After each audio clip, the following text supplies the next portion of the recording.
Breaking news where Derek Chauvin has been found guilty on all 3 counts in the death of George Floyd. The jury handing down this verdict just a short time ago. We want to give you a live look in Minneapolis. This is outside of the courthouse where you can see large crowds are now gathering. We have live team coverage of today's verdict. Sheena Lasciuto spoke to local activists about today's verdict. But first, Target 12 investigator Tim White joining us now with the breaking details. Tim.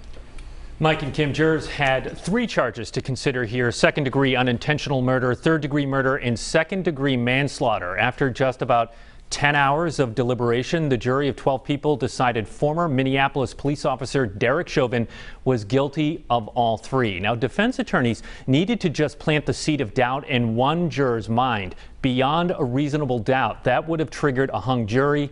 A verdict required a unanimous decision. Prosecutors had to prove that Chauvin's use of force on May 25th last year was unreasonable and that his actions were a substantial factor in Floyd's death. Let's talk about sentencing here as we look forward. Under Minnesota guidelines, a first-time offender could get up to 12.5 years in prison for second-degree unintentional murder as well as third-degree murder. Second-degree manslaughter is up to 4 years in prison.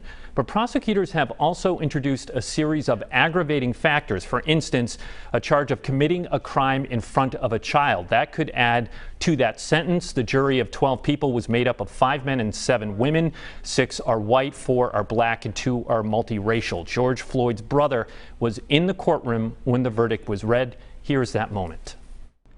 We, the jury, in the above entitled matter as to count 1, unintentional second-degree murder while committing a felony, find the defendant guilty. And the defendant guilty. Find the defendant guilty. Now, sentencing is not happening today. Again, the government put forward aggravating factors that have to be weighed. Chauvin will be sentenced in about 8 weeks, according to the judge. But Chauvin was taken into custody today. The judge remanded his bail following the verdict. We, the jury, in the above entitled matter as to count 1, unintentional second-degree murder while committing a felony, find the defendant guilty. And the defendant guilty. Find the defendant guilty. We want to get right to team coverage of breaking news. Former Minneapolis police officer Derek Chauvin convicted of the murder of George Floyd.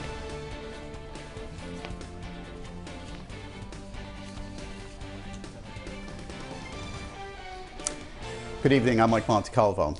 And I'm Shannon Heggie. We have reporters out gathering local reaction to the verdict. First, 12 News reporter Tim White updates us on the latest from Minneapolis. Tim?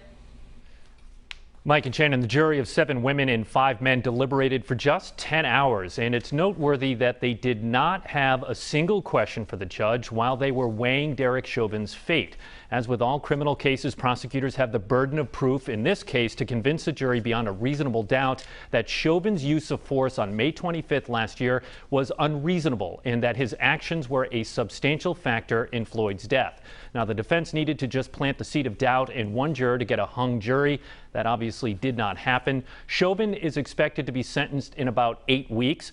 Under Minnesota guidelines, a first-time offender could get up to 12.5 years in prison for second-degree unintentional murder, as well as the third-degree murder conviction. Second-degree manslaughter is up to 4 years in prison. But prosecutors have also introduced a series of aggravating factors that could add to that sentence. Now, outside the courthouse, a large crowd gathered to watch the verdict and react.